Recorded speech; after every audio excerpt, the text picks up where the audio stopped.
YCP అధిష్టానం focus పెట్టిన నియోజకవర్గాల్లో పాయకరావుపేట ఒకటి. ఎట్టి పరిస్థితుల్లో వంగలపూడి అనిత గారిని అక్కడి నుంచి గెలవనివ్వకూడదు. ఇది వైసీపీ అధిష్టానం యొక్క టార్గెట్. కాళ్ళకి చక్రాలు కట్టుకొని సునామీలా సుడిగాల్లా తిరుగుతున్నారు. వైసీపీకి జలక్కివ్వాలన్నా పాయకరావుపేట ఒకసారి మిమ్మల్ని గుండెల్లో పెట్టుకుంది, మళ్ళీ ఒకసారి చేజారిపోతుందో అన్న భయంతో.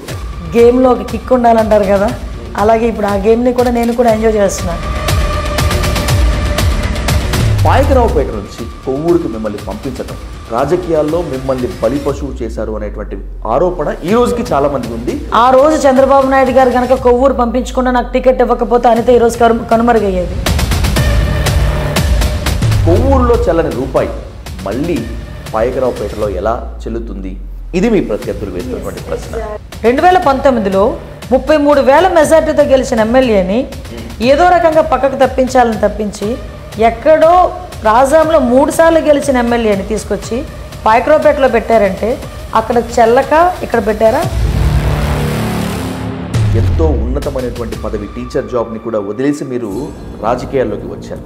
ఒకానొక దశలో గుండె పగిలినట్టు ఏడవలేక కన్నీళ్లతోనే సరిపుచ్చినటువంటి సందర్భాలను యావత్ తెలుగు రాష్ట్రం అంతా కూడా చూసింది.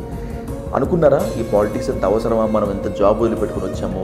ఒకానొక సందర్భంలో అనుకున్నాను, అవసరమా, ఎందుకు పనికిరాని వాడి చేత ఇన్ని మాటలు పడడం అవసరమా? ఎంత బాధపడ్డానంటే నాకు పిల్లలు టీవీ చూస్తే వాళ్ళు ఏం వినాల్సి వస్తుందో. నేను మీ మనిషిని, మీ బిడ్డని, మీలో ఉంటాను, మీతో ఉంటాను కాబట్టే వీళ్ళంతా జత కట్టారు. సింహం సింగిల్గానే వస్తుంది, ఖచ్చితంగా గమ్యస్థానాన్ని, టార్గెట్ని రీచ్ అయ్యి చూస్తుందని చెప్తున్నాడు వైఎస్ జగన్మోహన్ రెడ్డి. కొన్ని రోజుల నుంచి నేను అబ్జర్వ్ చేస్తున్నాను, మనుషులతో పోల్చుకోవడం మానేశారు.